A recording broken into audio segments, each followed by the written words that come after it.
wait on other people to be what you've been called to be. You can't wait on their affirmation.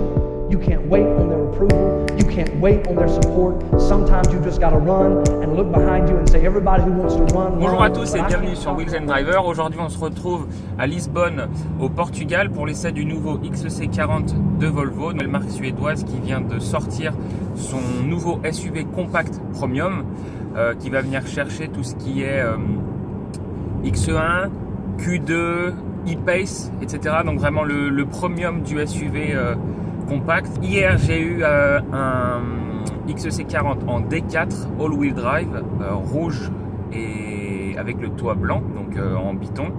On était sur une voiture qui était super confortable, capable d'un dynamisme certain quand l'occasion s'en faisait ressentir. On a trouvé avec mon collègue, que c'était avec mon partenaire de voiture, que c'était un chouïa juste les 190 chevaux fournis par le D4. Alors c'est rare pour une majorité de personnes, hein, ça c'est certain.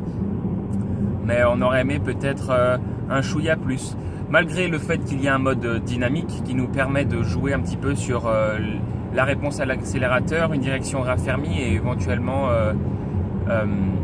une carte modifiée, mais ça c'est vraiment lié sûrement à l'accélérateur. Dans tous les cas, les suspensions ne sont pas pilotées. Outre, non, mais pas tout à fait, mais sur le Air Design que j'ai actuellement en ce moment, donc toujours équipé du D4, on a un châssis sport, donc c'est des suspensions raffermies et de mémoire des plus grosses jantes. L'intérieur, je vous le montrerai en même temps que je parle, on est sur quelque chose de très connu chez Volvo, avec les compteurs digitaux, la navigation au milieu, l'écran central de 12 pouces qui est commun maintenant à toute la gamme, que ce soit XC90, XC60, S90 ou V90 tout simplement.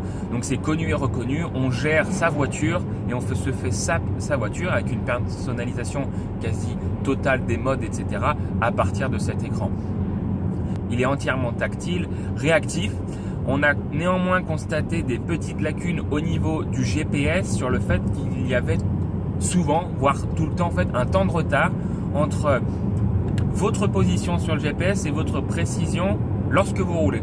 Le GPS a souvent un temps de retard en fait entre le moment où il vous dit de tourner à droite et vous venez de passer l'intersection en fait, par exemple. Et ça, je ne suis pas le seul à l'avoir remarqué, il y a d'autres blogueurs également qui pourront vous le dire. C'est assez perturbant en fait, parce qu'on a tout le temps l'impression d'avoir ce temps de retard et du coup on a dû faire plusieurs demi-tours. Néanmoins, le fait qu'on ait pu faire plusieurs demi-tours nous a permis de voir en fait que le rayon de braquage de ce XC40, qui est quand même destiné à faire de la ville, hein, concrètement, il a un rayon de braquage qui est super court en fait, et donc ça ne permet pas de faire des demi-tours dans la rue simplement en croquant sur l'autre voie, etc. Donc nous on a dû s'y reprendre à 2 fois par exemple pour faire un demi-tour dans une rue normale à Lisbonne. Donc ça a eu le mérite de pointer ça au moins. Néanmoins ça reste une voiture qui est pratique, confortable et qui a un espace de rangement à l'intérieur qui a été travaillé par les ingénieurs chez Volvo ou les designers de l'espace de vie à bord, qui est tout simplement génial. En fait, on se retrouve avec une voiture où vous avez tout le temps fait une place pour chaque chose. Que ce soit les vides-poches sur les portes, donc côté gauche ou côté droit, hein, passager ou conducteur. Vous pouvez y ranger des ordinateurs, des bouteilles d'eau. Il y en a qui ont même rangé 3 bouteilles d'eau, des objectifs durant l'essai là. Donc c'est super pratique. Vous avez une petite corbeille, ça fallait quand même y penser. Vous avez une corbeille, donc je pense à toutes les mamans avec les fistons qui sont malades en ce moment avec la grippe, elles n'auront pas à jeter les mouchoirs en fait au milieu du téléphone ou des câbles de rechargement. Vous mettez dans la corbeille, cette petite corbeille s'extrait. Comme ça, après, vous pouvez la vider à la maison. Donc ça, c'est royal. C'est royal. Vous avez des espaces de rangement encore sur les côtés de la banquette, donc à l'arrière. Vous avez alors, c'est pas très gros, c'est juste histoire de poser un téléphone ou une bouteille d'eau, mais c'est quand même réfléchi pour que la vie à bord soit la plus aisée possible, que ce soit pour le conducteur, le passager ou les passagers à l'arrière.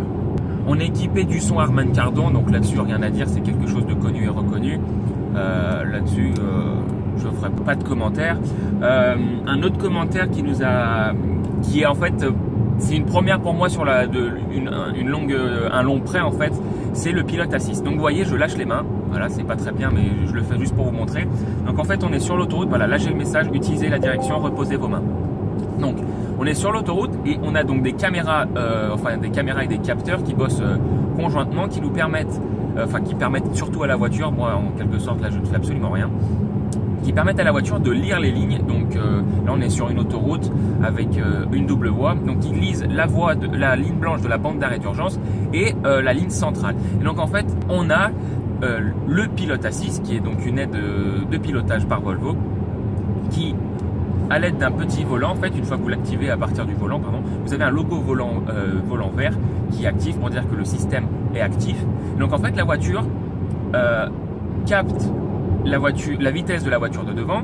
Suivant la distance que vous avez programmée, elle se règle, en fait, elle s'auto-régule et elle suit les bandes, ce qui fait que vous pouvez en quelque sorte détacher votre attention de la route. Là, gros bémol. Alors, c'était exactement ce qu'on disait avec notre collègue, c'est bien et c'est pas bien à la fois. Dans le sens où c'est génial sur les longs trajets où vous pouvez décompresser parce que vous savez que la voiture, vous pouvez lui faire confiance. En revanche, il risque d'y avoir de grosses pertes d'attention de la part des conducteurs qui vont faire entièrement confiance au système.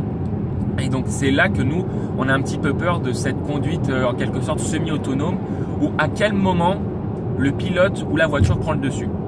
C'est quelque chose qui pas qui nous gêne, mais où il faudrait une formation en fait pour que les conducteurs de Volvo ou de voitures qui sont équipées de ce genre de système puissent prendre conscience des limites de ce genre d'aide. Donc de ce que nous disait le directeur de la communication de Volvo Car France, lors de la remise des clés des voitures, les vendeurs font une formation et un vrai tour complet de la voiture pour tout ça. Pour le reste, dans le coffre, vous avez donc il y a une bonne capacité d'emport avec un plancher qui peut être descendu de quelques centimètres.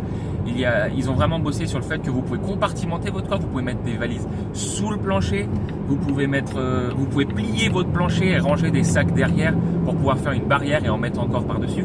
Ils ont vraiment pensé, j'ai l'impression qu'en fait ils ont pris le cas d'une famille avec 2 enfants et un couple, avec maman ou papa qui fait énormément de villes, des petites courses et tout, et en fait la voiture elle règle tous vos tracas du quotidien.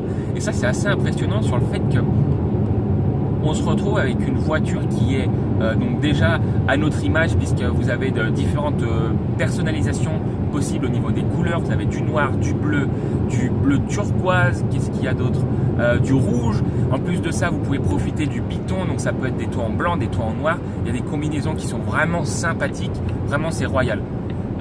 Et donc en plus de cette personnalisation extérieure, vous avez une personnalisation à l'intérieur. Alors, donc, comme je vous le disais avec l'autoradio, mais là-dessus on va pas revenir, mais vous avez vraiment votre voiture et ça c'est un très gros point, je pense, qui différencie le XC40, ce petit suédois compact, de la concurrence. N'oubliez pas, si cette vidéo vous a plu, de vous abonner sur notre chaîne YouTube, de nous suivre sur Instagram et sur Facebook et sur YouTube, mais d'activer les notifications quand on publie une vidéo. Pareil sur Facebook, avec le changement d'algorithme, on a pris un gros coup dans l'aile. Donc activez les notifications quand Wings & Driver publie. Allez, ciao, à la prochaine.